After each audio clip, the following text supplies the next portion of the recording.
Hi there, and welcome to the very first episode of Career Stories Live. So I'm really pleased to have Brenda Meller join me today. Hi there, Brenda. Hey, Sarah, how are you today? I'm good, thank you. Are you? Doing well, thank you. Good, this is cool. So welcome to Brenda. Thanks so much for coming on. And one of the things I really love about Brenda is her collaboration over competition. So she's even got a word for it. What is that word, Brenda? Co-opetition, and I'm not going to take credit for creating it. I first heard of it from my friend Terry Bean, who's also in the US, Okay. and I'll give him a shout out so he knows we're talking about him. Excellent. Yeah, so I mean, I've always noticed that Brenda's always referring people who might be considered competitors. I think it's really cool. And that's one of the main things I like about LinkedIn, really, is that whole collaboration. And I think particularly since COVID, that's got even better, I think. So So yeah, we're all that's it. virtual now, right? Yeah. Yeah, exactly. So the basis for this live really is I've always been really interested in what people do and why they do it. And I really like learning about different roles and career paths. So I'm a kind of a LinkedIn stroke career coach. And I just thought it'd be really interesting to talk to people about what it is that they do. So, and hopefully that will in turn give people advice on things that they might want to do. We can kind of share some tips as we go on our experience. So that's the idea. So shall we start with Brenda, if you could just tell us a bit about what it is you do? Sure. So I help people get a bigger slice of the LinkedIn pie. That's my catchphrase. And it also weaves in a little bit of my personality because I do love pie. And here in the US, it was Thanksgiving yesterday, and Thanksgiving is like pie week. So it's kind of like my national holiday week. What I do, I don't work for LinkedIn. And all of us in the LinkedIn training and coaching community, we're all independent, but we pick up advice, strategy, tips, techniques to share with other people. And that's what we do. So that's a little bit about me. Excellent. And Annette's just popped up to say so excited. So that's cool. I know you've been a guest on hers and she's been on yours and I've been on hers. So it's really great. Another great example of collaboration. So with the LinkedIn's, how did you actually get into it, Brenda? How did you get into that kind of work? Yeah. So back in remember the days when everybody was first getting on social media, Sarah, I was like, excuse me, I was anti-Facebook. I remember all my friends from college were like, you got to get on again. I'm like, no, I don't want to get on this site where you can bump into like people you went to high school with and ex-boyfriends. I'm like, no, not for me. And I remember we would get those invites like someone asked you to join their professional network on LinkedIn, and I didn't know what that was, and I kind of ignored it. And it was probably, I don't know, the 7th or 8th time I got one. And it was somebody that I knew at work who worked in marketing, who I well respected. Her name was Erica. And I went to work the next day and I said, Erica, what is this LinkedIn thing? And she kind of explains the professional networking site. So it's social, but it's all, work related. And I was like, oh, maybe that's something that I could do. And I leaned into it. And, I'm an introvert. So I found, Sarah, that it's easier for me to network with people online than it was to walk up to people in person and get to know them. And I just figured out how to work the site, and I figured out how to make it work for me back at that point in my career. And this was probably 2006, I believe it was.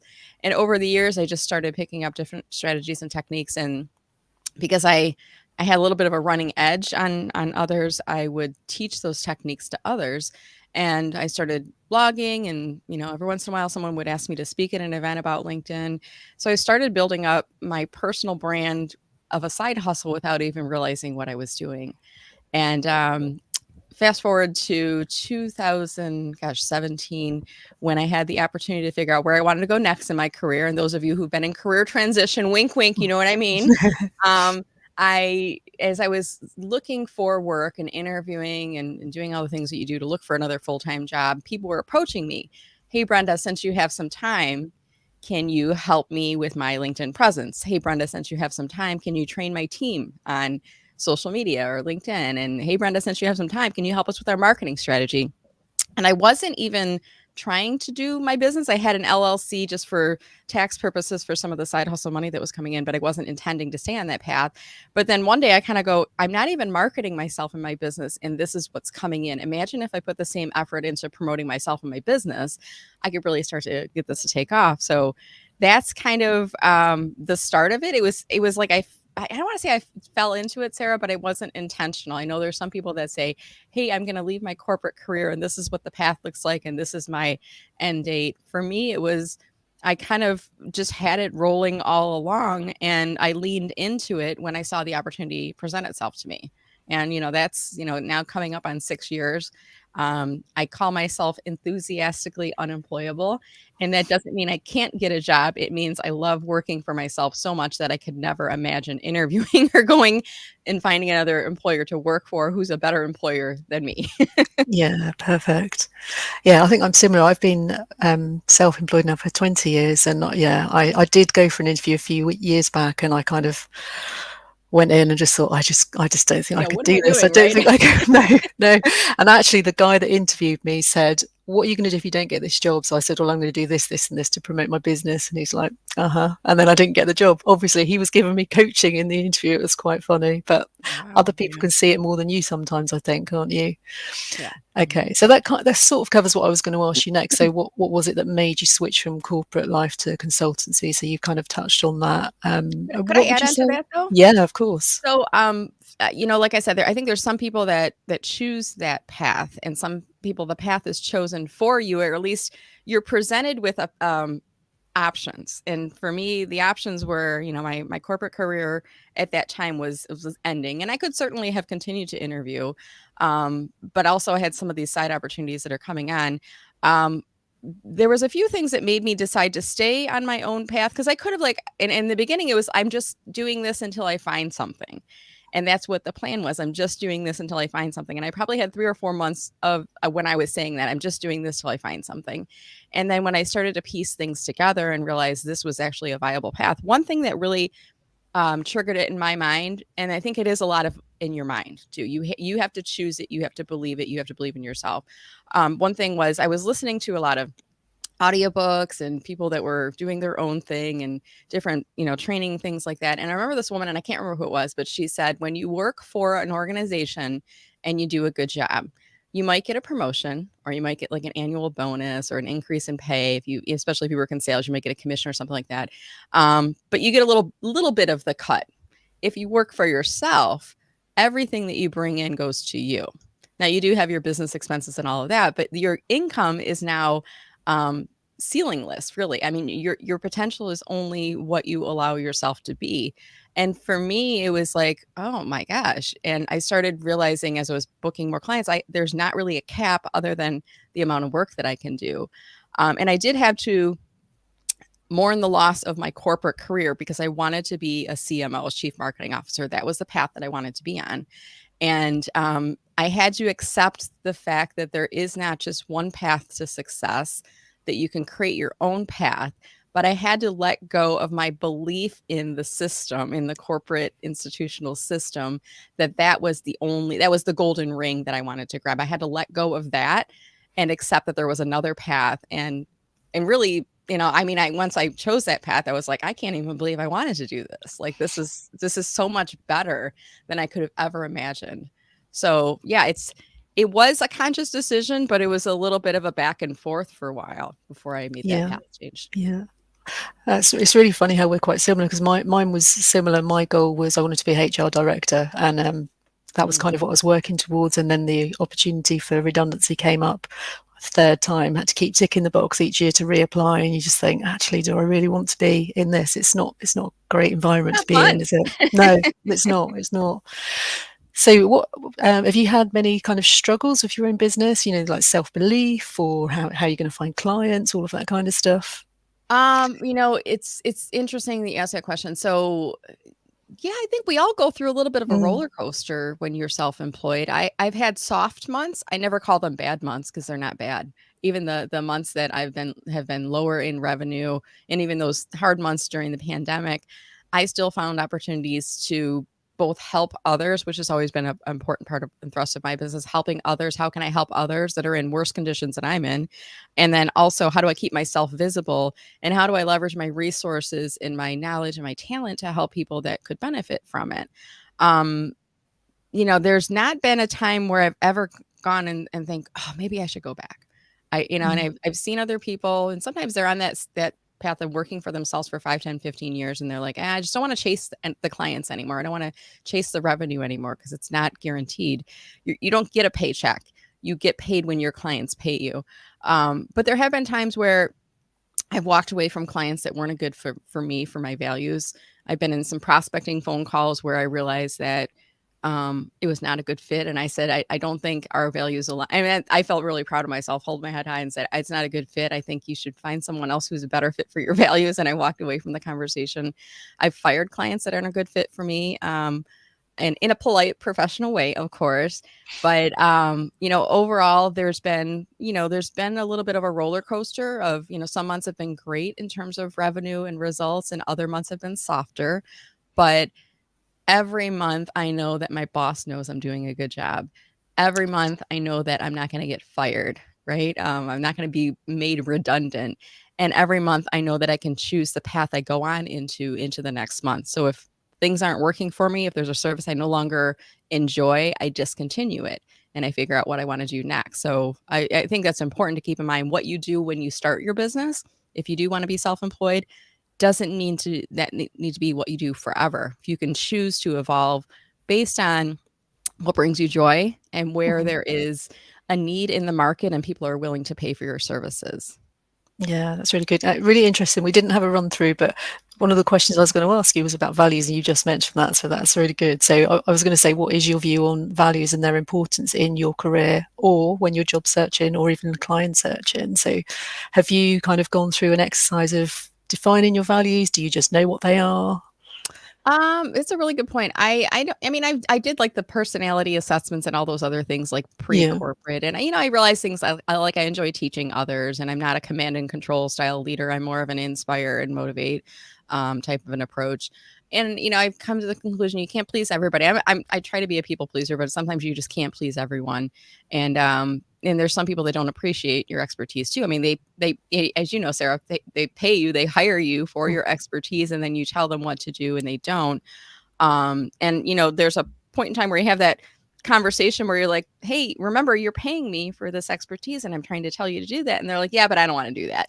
And then you get to the end of the engagement and they say, well, that didn't work. Why did I pay that much to work with you? And I'm like, well, wait a minute. Here's all the things I suggest that you do, and you wouldn't follow my advice. I mean, if you're looking to do better on LinkedIn, work with somebody like me who has a depth of knowledge, who can show you the paths, who can talk to you about the algorithm, who can give you different techniques, but you're going to have to do the work. Half of the results are going to be like what I can teach you, and the other half is what you do with it. If you don't do anything with it, you're not going to get to that end result. So I think it's been more just observing and thinking, and there's some resources. I'm going to give a shout out right now to John Espirian. He has a book called Content DNA. And as I was reading his book, he was thinking about, what are the values that you in your brand represents? And he's like, think of those 3 words, what those are in your mind. And it made me kind of think about that, but it wasn't like as if I was doing an evaluation of myself or a business plan. It was more as I was reading the book, oh yeah, okay, these are my values. These are the things. And I think the longer you're self-employed, the more comfortable you are when you're first in a conversation, whether it's a discovery call with a client or something where you're first in that conversation, you realize, is it going to be a fit or not? And if it's not going to be a fit, even if they want to move forward, it's okay to pull yourself back and say, I don't think this is going to be successful for us long term.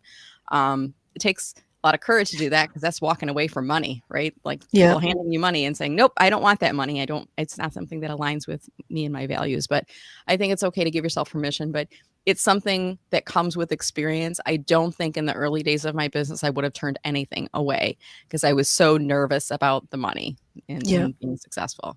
Yeah, I agree. I think I was told when I first started my business, just take on anything and work out how to do it later. And I did follow that advice. And obviously that I did get some work, but I think you do need to learn to trust your gut, don't you? And if you get a client that you think this is going to be awkward, it invariably is. Right. Right. And like you say, it's hard to walk away, but yeah, there's, I mean, if you are connected with a lot of people in the entrepreneurial community, we talk and we share resources and we share advice. And I've been in a couple of mastermind groups and coaching calls and things like that with others who are similar to me. And, we refer to some clients as PITA clients, pain in the, I won't fill in the blank in there, but this is a PITA client. And we'll talk about what's happening during the proposal review or discovery calls. And we will say to each other, you already don't like them. This is going to be a challenging client. If they're trying to negotiate down on your rates and increase the services at the beginning and you aren't even start working together, what's it going to be like when you're delivering, throughout the program? So we, and then alternatively, we can say, well, what are the best clients that you like to work with? Well, those are the ones that will do all the work that is asked. They respect, the expertise that you're giving to them. They pay their invoices on time. You don't have to chase after them. Yeah, yeah. And they're willing to give you recommendations or testimonials at the end. Why not chase after more of those versus the clients that are a little bit more challenging? Yeah, and I think that's something that takes confidence as well, doesn't it? So asking people for testimonials after you've done work for them, and I think people are like, "Oh, I don't want to put people out," but that really helps, doesn't it? Yeah, absolutely. And I think, especially as you are getting started, there's probably people watching that are starting to do project work on the side for free because you don't feel like you can charge for it yet.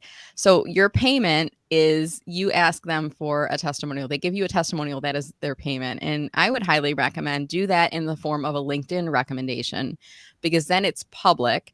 It sits on your profile for people that are bouncing around your profile. It also sits on their profile. So you might get some traffic, people looking at their recommendations coming over to you.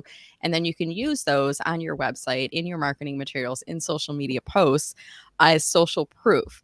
Because we all know this concept, Sarah, that people believe more what others say about you than what you say about yourself, especially if they don't know you yet. Yeah, yeah. So those testimonials can help to give you some leverage. So if someone does ask you to speak for free or do a side project for free for the volunteer organization or your church or because they're family, whatever it is, and if you're going to say yes to doing work unpaid, then you say, but in exchange, I'd like to ask you for a testimonial in the form of a LinkedIn recommendation. So if you agree to give me that at the end, or, after we're done working together, then I will agree to work for free. If not, no go. You don't do this for experience. Experience does not pay the mortgage. It doesn't pay for groceries. It doesn't pay for new clothing and, going to the movies. Money pays for those things. So if you're going to do something in exchange, you have to get something that you can get some leverage out of. Yeah, perfect. Really good advice. So you see there's a few people popping up to say hello, and Annette's got loads to say. So she's saying about walking away isn't easy, but she's never regretted it when she did. And I think that's a really good point. So if anyone has got any questions that's watching, then please do feel free to ask them. So just thinking about that and the whole money thing, I know lots of people really struggle with how much to pay, and I've seen loads on LinkedIn this week, particularly about Black Friday deals. So is that something you would ever consider, lowering your prices for Black Friday? Or I didn't. Last year I did do a Black Friday package. We had a family member that was ill, unfortunately, at the time, so I didn't do as much promotion of it as I had intended. And this year I was debating about doing something, and I don't discount my prices. I'm very careful about that at this point in my career, because when you discount your prices, it can send a message that you overcharged to begin with, and that might question people on the other prices that you do offer. But I think there's something that's to be said with, getting into the lane if there is a conversation that's happening. And that's probably what I did earlier this week is, as I was talking about, I love pie. So leading up to Thanksgiving, I've done several posts talking about pie. And one thing I did starting last year is I made, you make the pies the day before Thanksgiving so that the oven and the kitchen are free and the pies are sitting there. And last year we made an homemade apple pie, and it was like Wednesday, and Thanksgiving was the next day, and my kids are like, let's eat the pie now. I'm like, yeah, let's eat the pie now, because honestly, after you get to Thanksgiving dinner at the end of the day, you're so full. So that's what I did this year, is I started talking about the ramp up to Thanksgiving and pie, and I used some tie-ins to my business. And one thing I'm working on right now, Sarah, is a new LinkedIn course for the experience rich job seeker, those individuals that are age 50 plus. So if you look on my timeline on LinkedIn, yesterday I was talking about if you're experience rich, you understand the value of a homemade pie versus a store-bought pie, how much better the ingredients are, how much better it tastes. And that's something that comes with experience. Early on, you're like, I'll buy the $4 pie at the store. It's cheap. Later in life, you realize that you'll pay for things that are quality. You'll make the materials, the pie recipe yourself at home, and how much more it's worth. So now I don't think I'm going to do anything Black Friday. I mean, obviously it's today here in the US. It's Black Friday. I haven't done anything yet because I don't want to be known as the cheapest or the discounted. I want to be known for my value that I bring to you. And I do a lot of free stuff already. Yeah, you do. Yeah. So, yeah. I'll show your profile a bit at the end, and it shows right in your banner, doesn't it, what you're doing for free there, your checklists and all of that. So that's really great. So pies, have you ever wanted to do anything working with pies, making them for a business, side hustle? Well, I mean, I have incorporated it into the theme of my book. I created a book called Yeah, Social Media Pie: How to Get a Bigger Slice of LinkedIn. No, it's more we have things that we enjoy on a personal level. I'm going to talk about my friend Terry B that I mentioned earlier. He likes going out on the lake, and I'm not sure if it's a kayak or what, but or maybe it's, I don't know, something he goes on a lake. He does that like in a personal thing. And there are the people that are the bacon lovers, Sarah. We all know them, like the bacon crazy people. And there are the chocolate loving people. Jeff Young is one of those. There are the coffee loving people. I'm one of those as well. But there's a lot of coffee loving people that are out there. So my advice is, like, if you're trying to think about evolving your personal brand, think about something that is non-business related and weave it into it. And pie is almost like a common denominator, because I can get into a conversation with someone and talk about my love of pie, and then immediately say, "What's your favorite pie?" yeah, And they'll say, "It's this. It was my grandma's, lemon custard," and they'll tell me about the recipe and how she always made it every year on Easter or Thanksgiving or whatever. Or they'll say key lime because it reminds me of that trip we went to the Florida Keys that one year. So there's always a backstory with it, that comes along with that flavor. And it is, I mean, pie is a part of what I do for my business. It's not like I'm a professional baker. I never really wanted to start a bakery or anything like that. But I love the psychology of bringing something that is non-business related into your business, because it allows more of like a storytelling approach with yeah. what you do. Yeah, that's a really good point. So I guess I'm fairly similar in terms of running. So I will talk about it's a Mhm. marathon, not a sprint, all of that kind of stuff. And I do a lot of running. I did set up a business doing running coaching, but lasted about a year. And then I thought, actually, I'm now not running to enjoy it. I'm running at the time that other people want to. I'm running at the pace they want to, and I'm actually too tired to actually do it myself. So maybe, I mean, sometimes it can work. I've got a friend who paddleboard coaches, which I do that as well now, but he does that as his kind of main business now. Hmm. And he loves it because he can still enjoy it. But I think you have to sometimes try, but like you say, if you can thread it in some other way, then that's good as well. Hmm. Yeah, I mean, my side hustle is the thing that I love to do that I turned into a business, Yeah, because I think there are some people that you work in a job and you're not happy. It doesn't bring you joy, but it's the job that you've done and you had it, think about this. It's a good income, the benefits are good. The reasons that you like your job are not the job. It's the things that the job gives you. yeah, Right. And for me, I mean, I love my corporate job and I love working in corporate marketing for many years. I did reach a point where I was like ready to move on before, the change happened to me. And I started looking around, but I couldn't find anything that was a good fit for me. And now looking back, I mean, they always say hindsight is 2020. The reason I couldn't find anything that was a good fit for me is this is what I was destined for. This is what I was supposed to do.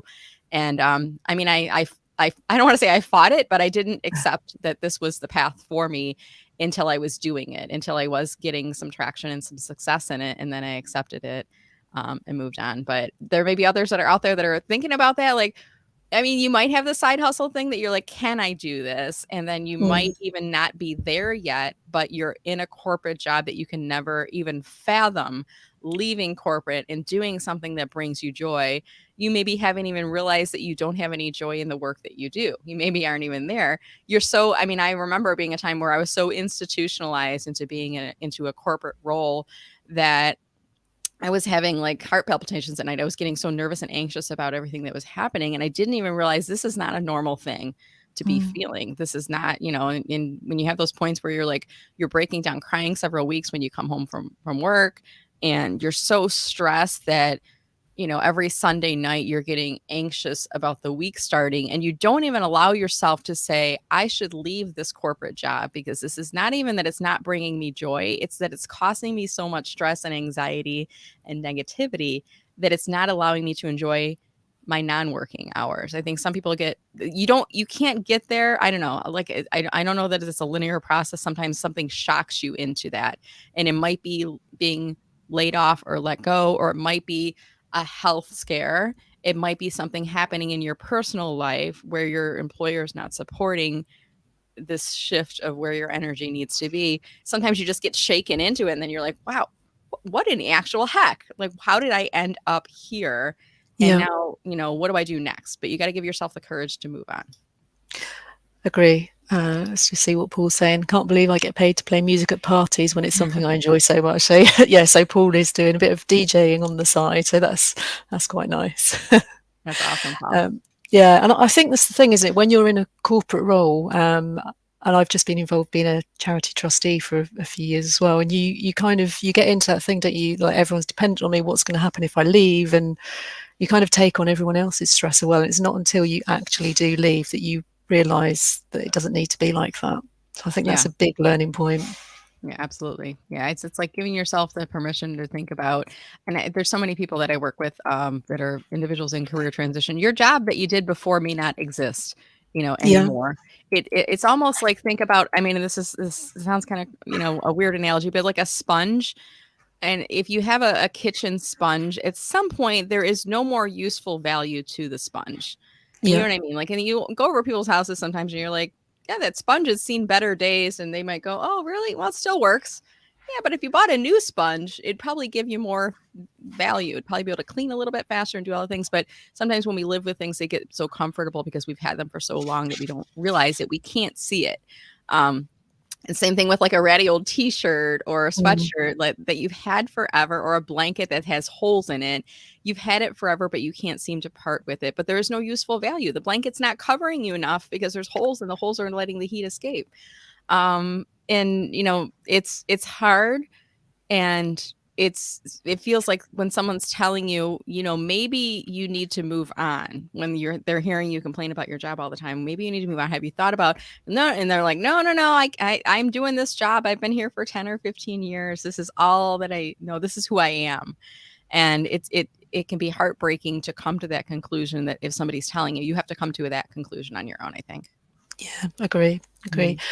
So have you got any advice for maybe people that are looking to start out in a career in marketing? So maybe they are looking for that first corporate role. So thinking back, you remember what you did, or even better, what you'd recommend now, I guess. Well, I think starting off early in your career, if you wanted to work in marketing, and are we speaking to like a college student here, or somebody who's a Yeah, I career mean, changer? I know that there's definitely a graduate that's doing a marketing degree at the moment, and she's going to be looking for work. So yeah, that kind Yeah. of age, I guess, entry Well, level. yeah, look at this Mm. site, LinkedIn, all around us over. Yeah. I mean, this is like a gold mine. We didn't have this back when I was a college student, a college graduate. If we did, gosh, I wish somebody would have told me, if Mm. it wasn't around. Here's the first thing you do is you go to the college or university page and look up alumni who work in marketing. And then you start inviting them to connect. When you click on the personalized or the connection button, you want to add a note before sending it. And in the note, you say, hi, Paul, we haven't met, but we both attended Central Michigan University, and I see that we're both involved in the field of marketing. Let's connect on LinkedIn, Brenda Meller. And then when Paul accepts the invitation, thanks for accepting my invitation, Paul. I was wondering if you might be open to a 10 to 15-minute informational interview by phone. I'm not asking for a job. I just wanted to ask you some questions about how you got started in marketing. Or I see that you're working for XYZ company and I've always admired it there.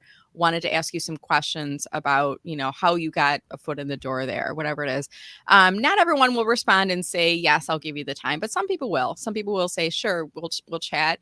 When you get on the phone with them, be respectful of their time and just time check at the beginning. Want to make sure we still have about 15 minutes. Can you go longer if needed? If not, I'll make sure to keep it to that time. They may say, let's meet for coffee, or let's meet for lunch, or they may say, let's meet in person. If you get that opportunity, I would say bring your resume with you, but don't bring it out until if they ask for it. If they say, do you have a copy of your resume? Then you bring it out, right? But you come prepared, you ask them questions. This is not about them giving you advice. It's about you asking questions of them. Now, they might give you advice in the process, but you have to ask them for it.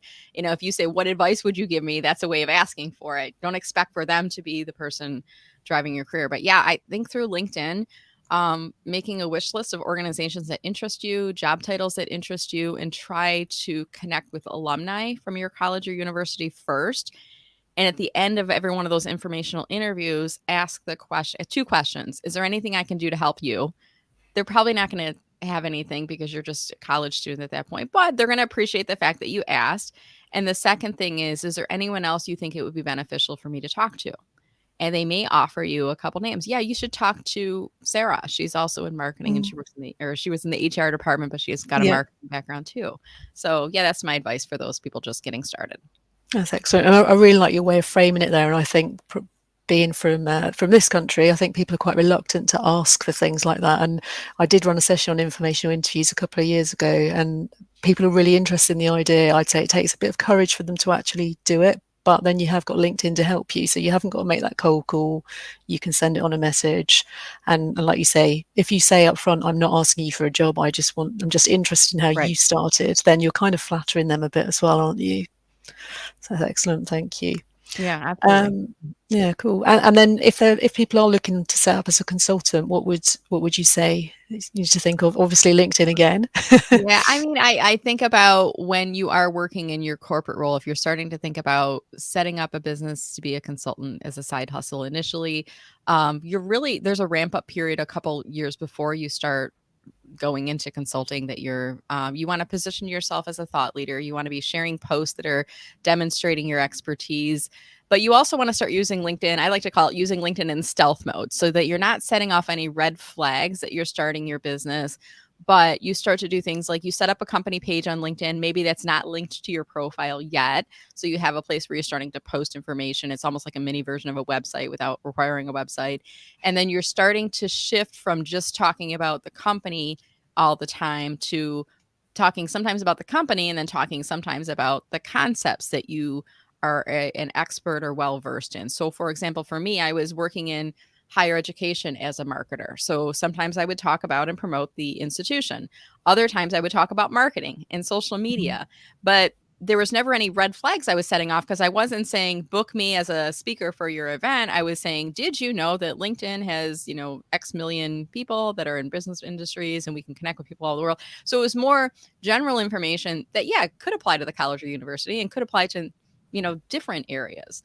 So I think you need to start building that base of knowledge up. And even if maybe you're already one foot in on the consulting business, you've got your end date coming up on there, and you don't have a business page yet, like get the page started, go under the work icon, and you can create a company page for free. So get that started in the background and start to look at the mix of content that you have.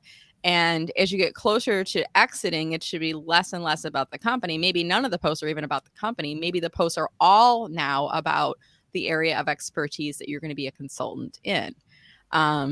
So, you gotta take responsibility for that content, and allow that to create like that ramp up process for you. Yeah, that's good, and quite strategic, isn't it? Just maybe picking Mhm. 2 or 3 topics, and you're always commenting on those or writing about those.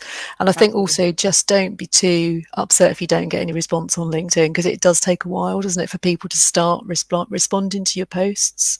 It does, and I always tell people engagement is a two-sided coin. Yeah. One side of it is posting, the other side is community engagement, and that's perhaps even more important. And there might be people that are like really hesitant to post that are listening to this right now or in the playback later. Mm. And my advice is start in the homepage feed and interact with other people there. Likes and reactions are good. Comments are even better, especially when they're 5 or more words, or you comment and end in a question, because that's going to prompt them to respond back. That's going to help their post to get more views and more impressions. And especially if it's you're putting a longer comment, that comment's going to get read more. So more people are going to click to come over to your profile. And related to that, and you were kind of hinting to this, Sarah, and we've been talking about this all Mhm. along, is engaging with people strategically. So Yeah. think about making a list of people who are experts within your industry. And I'll just say within marketing, there's the Gary V's and the Seth Godins of the world that are like millions and millions of followers. And then there's people that are more relatable, like Liz J. Simpson and Michaela Alexis, and people that are maybe at that 100,000 follower level, right? That you should be interacting with and making friends with. Leah Turner's another one. Yeah. She's Yeah. got a lot of followings, but she's still a real person that sometimes she will reply back to your post. So you want to make yourself known. Co-opetition is an important thing within your community. Have an abundance mentality. There's more than enough work to go around for all of us.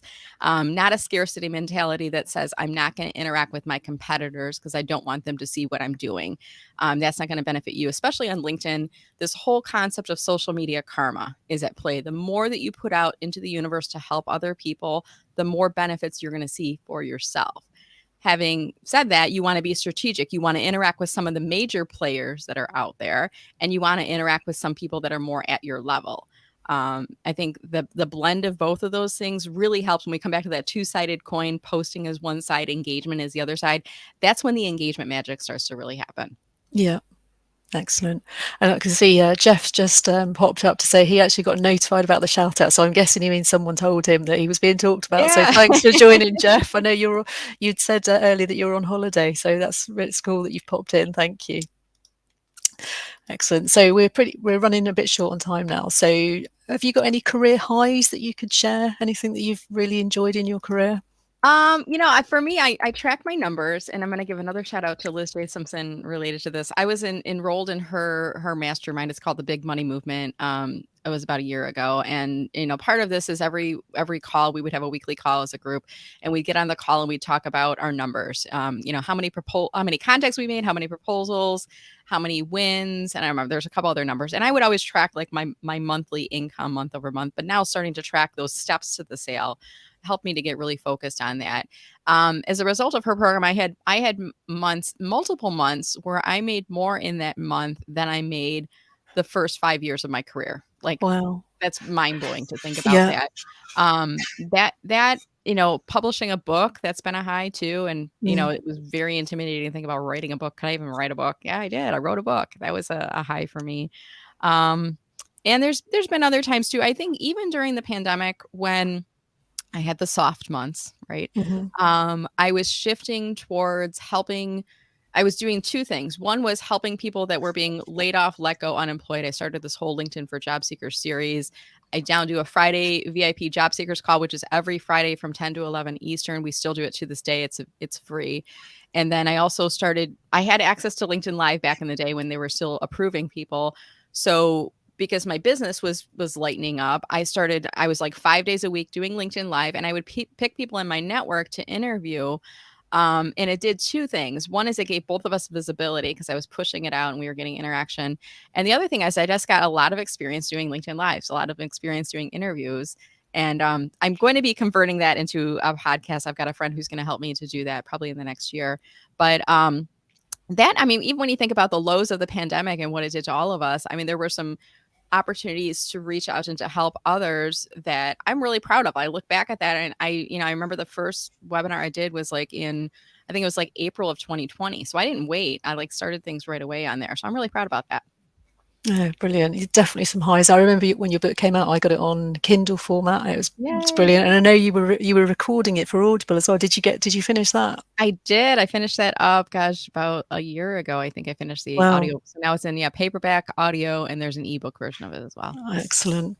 So I've just put your page up on the screen, and as you can see, that Brenda's got kind of the free checklist up here. She's got a QR code. So all, again, excellent tips here to let people know what it is that you do. So thank you so much, Brenda. It's been really, really great talking to you. I'm sure loads of people have got a lot out of it. Some really good information all about LinkedIn and how to use that to your benefit, etc. Absolutely. Well, it's been a pleasure, Sarah, and thank you so much for inviting me to be on with you today. No I really enjoyed our time. It's been great. So yes, thanks again to Brenda. Make sure you are following her if you're not already. I'm sure most people watching already are. And for future shows, I've got 6 people booked up for the next 6 weeks. So we're talking all about different things. So next week I have John Finnegan, who is someone who found me on LinkedIn. Actually, he was following my content. And he gave me a tip a while ago about a typo that I've made on a slide. So and that was great. So we've had loads of interaction since then. But he's going to come on and talking about his career sabbatical, moving from logistics into acting, authoring children's books, and then back into logistics again. So I think that's going to be a really interesting conversation. So I'm looking forward to that. So just got a couple more comments. Okay, excellent. So Lord's saying she utilised your resources during the job search and got a job during the pandemic. That's excellent. And Jeff saying love the book. So brilliant. Thank you very much. So thanks again, Brenda, and goodbye to everyone watching. Thank you. I'll go through and answer any more comments that come through later on today. Thank you. Thank you, everyone. Have a great day. Thank you.